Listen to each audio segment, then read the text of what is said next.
Trust in the Lord with all your heart, and lean not to thy own understanding.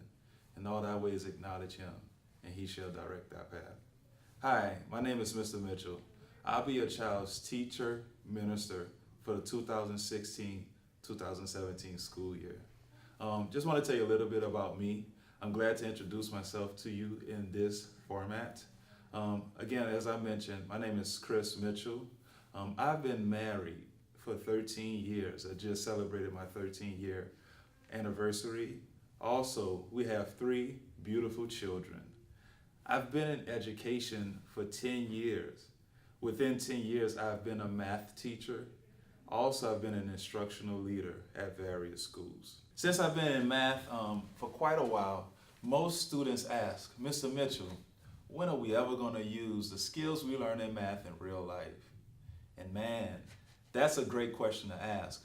Now, they may not ever use the quadratic formula as an adult, but one thing they will use critical thinking skills to figure out and solve problems. They will also use problem-solving skills, the ability to have a problem and be able to critically think about it until they reach a solution. Most lessons, if not all, start with prayer and biblical integration.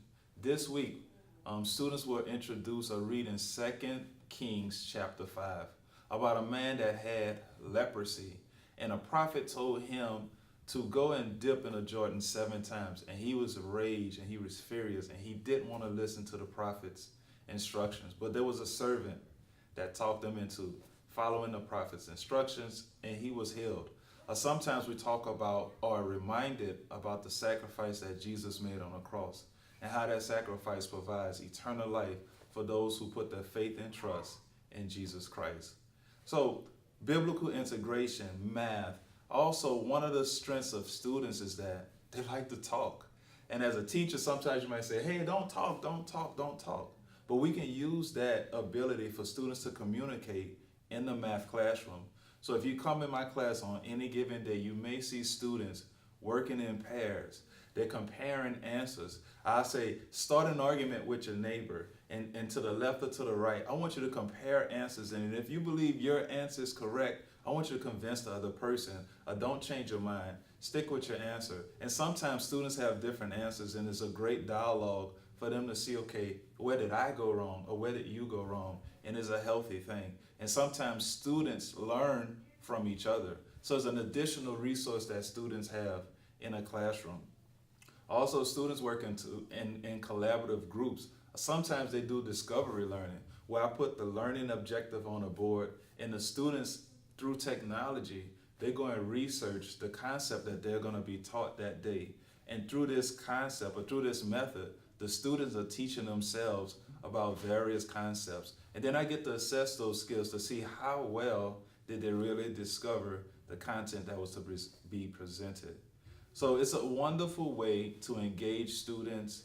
Also, another method that is used is that sometimes I do provide the individual help to students who may need a little encouragement, who may need a little push in getting started, just to get started, and then they can find their way as they continue to learn and develop those skills. 30% of my lessons are direct instructions, where I stand in front through various methods, PowerPoints and videos, and just direct instructions to make sure that they get to a level of mastery with the skills in Algebra 1. Most of the students come with a basic understanding of mathematics, but as we continue throughout the year, they're going to develop a higher order of thinking about math, and most answers are provided in algebra, and what they're looking for is solutions, and sometimes there are multiple solutions. So that's a new concept for students to have. Again, syllabus has been sent home. I love introducing myself to you as your child's teacher minister. If you have any questions regarding the content of this introduction, I can be reached at 954-905-5393, or the best way you can contact me is chrismi@ccaeagles.org. Have a great day.